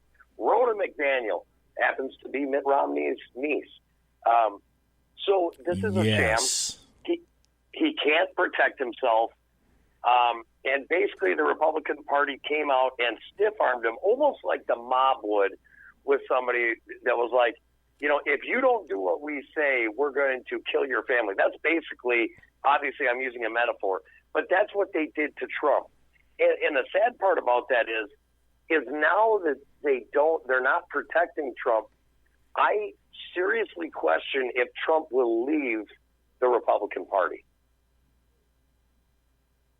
It's kind of like your neighbor who will ask to borrow your lawnmower,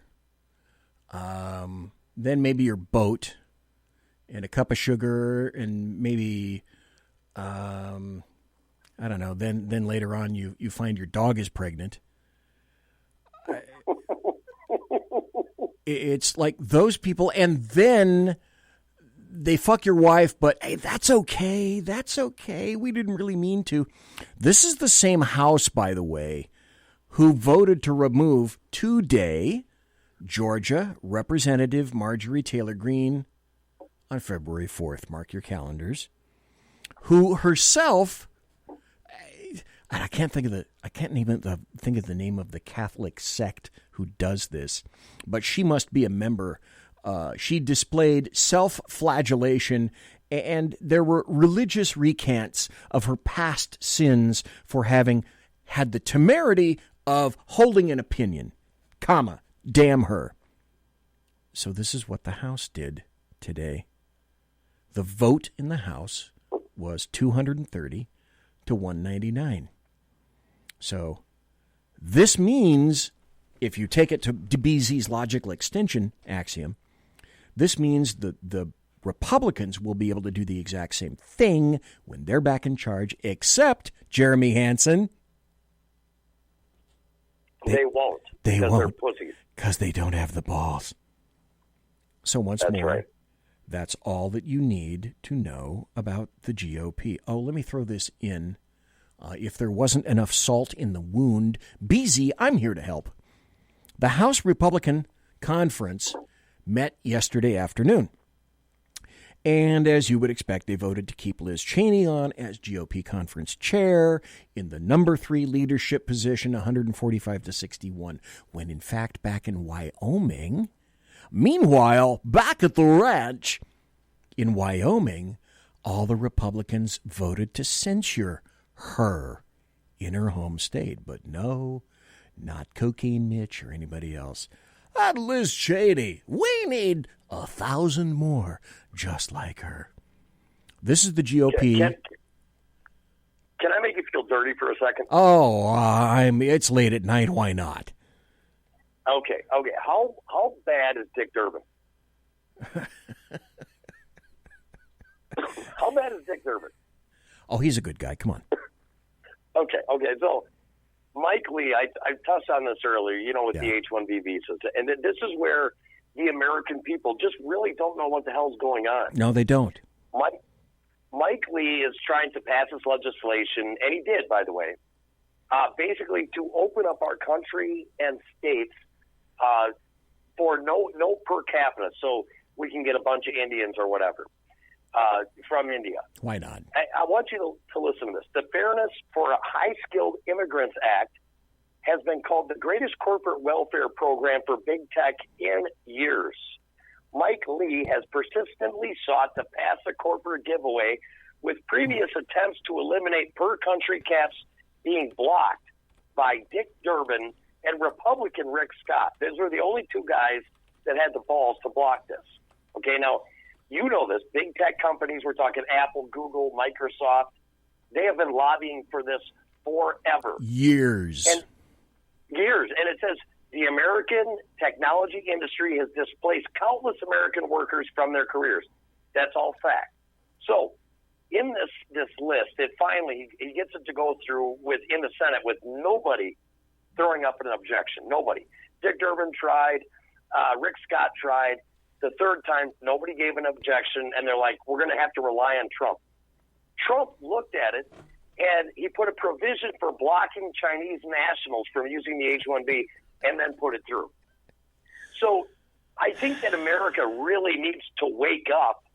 And if you start looking at this stuff, you feel a lot dirtier than you did before you read it. Yeah, you're kind of being kind. It is late at night, and I am trying to slosh back my requisite minimum amount of potty talk. And okay, I'll just leave it at that. But if I forgot this. You talked about salt in the wound, Jeremy Hanson of Unleashed. Right. Jeremy Hanson. Here's a little salt in the wound. By the way, these people that are H-1B visas, workers coming in, it's the current job position holders, the real lawful Americans that are going to have to train these people so that they can screw you out of a job. Absolutely. That's the honest to God truth. That is the truth. That has been happening for quite some time, and any American worker who is in a current position, and everybody in that position has their ear to the ground. And you know when this is coming and when these changes are going to be made. Absolutely. And they're going to take over your position, and worse yet, hell, we may as well just pour some chlorine into the open wound, and you'll train them up for your job. Right. Not only train them up, I do believe there's provisions in there when they come here from India or wherever else. We pay their rent for a year. We pay their food for a year. They automatically get health benefits that are covered by the state and the business. So, I mean, literally, this is corporate welfare at the very top. You know, a lot of people say, well, you know, the BLM and Antifa, they were killing Americans, which they were. They have every right to say that. But Republicans have been doing the exact same thing through corporatism for years, and it's about time the American people wake up and see what a four-flushing sack of shit the Republican Party is, along with the four-flushing sack of shit of the Democrat Party. Well, this is the GOP pretending that Trump didn't expose them all as backstabbers of conservatives. Another in a massive litany, continuing litany of reasons why Republicans, you can all go to hell. Everyone knows who listens to the show that I am fluent in leftist, and I translate numerous things for you. That's one of the reasons that you come here and you listen to me and you watch. These days, though, I have also had to become fluent in Republican. So here's the state of the art in most Republicans when confronted with an issue or a problem. Most of the translations revolve now around what we'll do as Republicans is, let's see, do I have a better voice for this? Yeah, I think I do.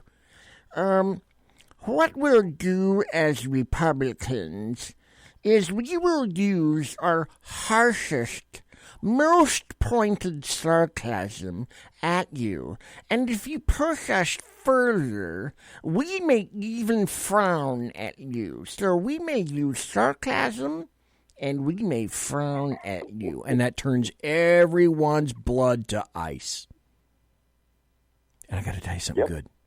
This was great today, because if you've been paying attention, I'm still on Twitter. Twitter has not really screwed with me, and I think it's because I don't have any damn followers, nor do I really give a shit.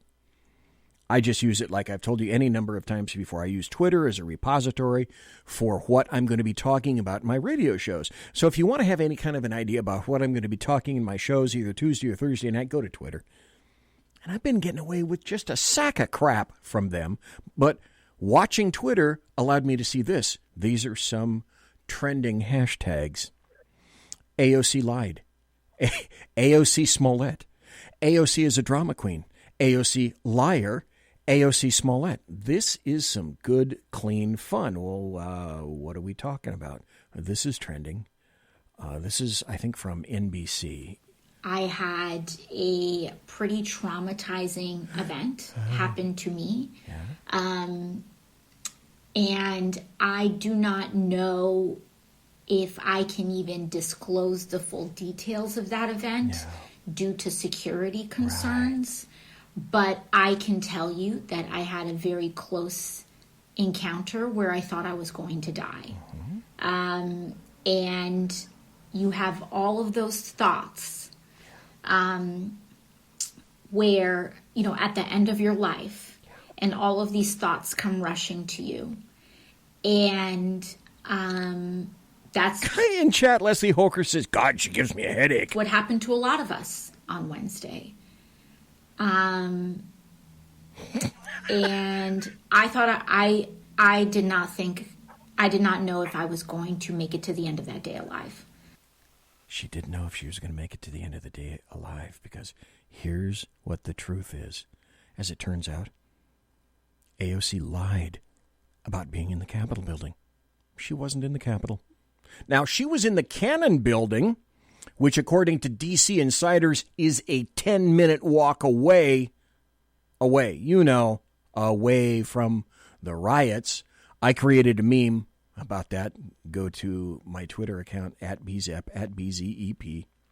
Now, this is why I go to UK media frequently.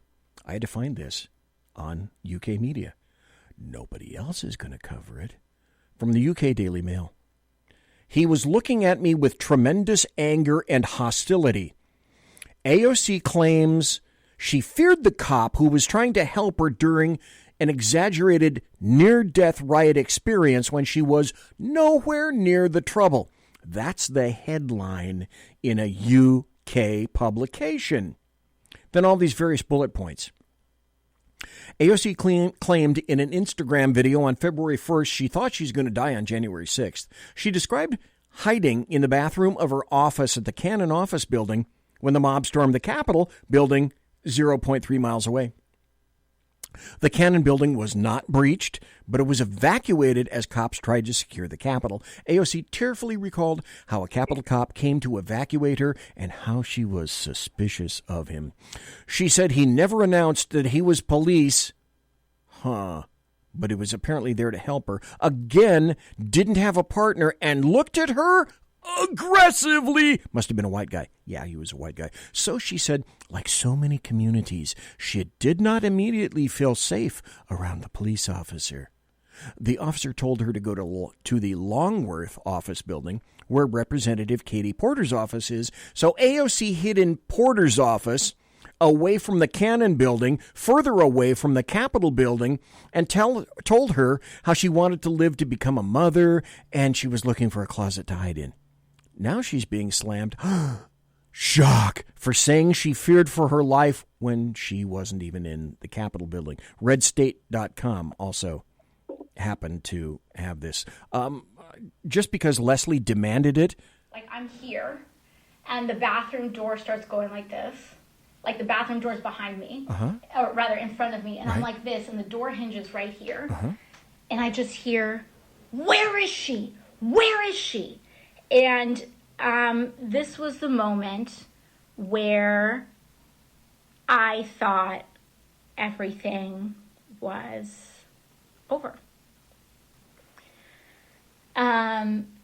Where is she? Where is she? She was going to die. Would that have been the Capitol cop? Oh, no. Okay, I also came across this. This is from... Oh, you guys, if you know the TV show, you'll know this. Listen very carefully. Okay, come on. Do it. There we go. Oh, you're screwing with me again. I guess I got to turn up this. Okay. Hang on 1 second, because this is actually funny. Listen. Here's your word. Here's your word. I was murdered. You were murdered. Okay, you obviously weren't murdered because you're alive and you're basically intact. You weren't murdered, buddy. Here's your word. Here's your word. I was murdered. You were murdered. Okay, you obviously weren't murdered because you're alive and you're basically intact. You weren't murdered, buddy. Oh, who does that remind you of? Anybody in particular? Bueller? This is, again, falls under the category of you just can't write this stuff. You absolutely cannot. I'm running out of time, and I wanted to get to Lori Lightfoot, and in the meantime, something significant in my neck of the woods occurred just yesterday. And I want to end on this fashion. All of what we're hearing is out of 1984's Ministry of Truth. We are encountering peak Orwell today. And just when I've said that you can't write this shit, I was wrong. I admit it. I was wrong. It's already been written. It's called 1984, and it's called Animal Farm. And this, with Jeremy, and thank you again for being here, sir, is just 1 week in the United States of America. Now, what I end with, this is going to tear me up, but I'm going to do it anyway. I end with the funeral for Sacramento County Deputy Sheriff Adam Gibson, who was murdered, and his canine partner Riley, shot and killed by a parolee following a vehicle stop on January 19th. Now, except for Deputy Gibson, the last 4 murdered Sacramento County deputies worked for me at one point or another. So I kind of tend to take this personally. This is the End of Watch broadcast for Sacramento County Deputy Sheriff Adam Gibson and his canine partner, Riley, from February 3rd.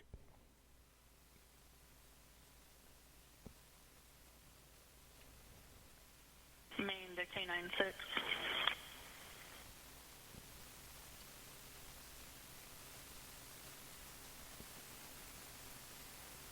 Maine to K96.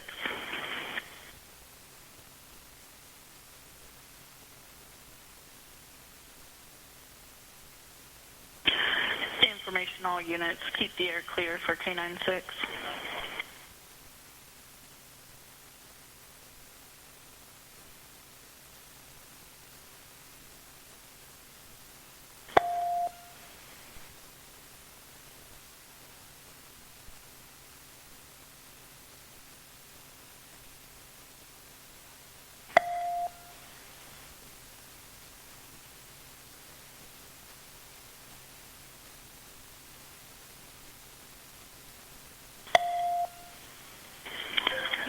copies.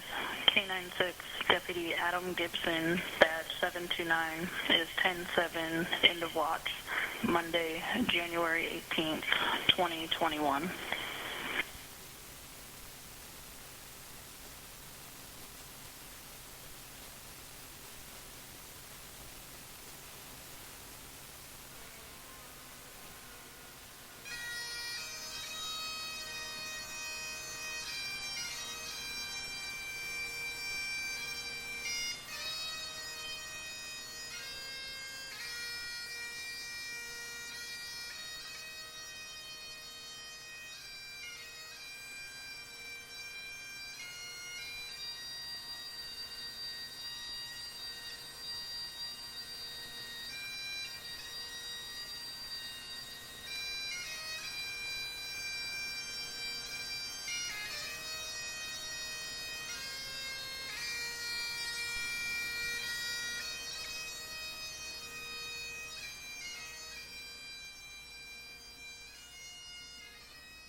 Good night.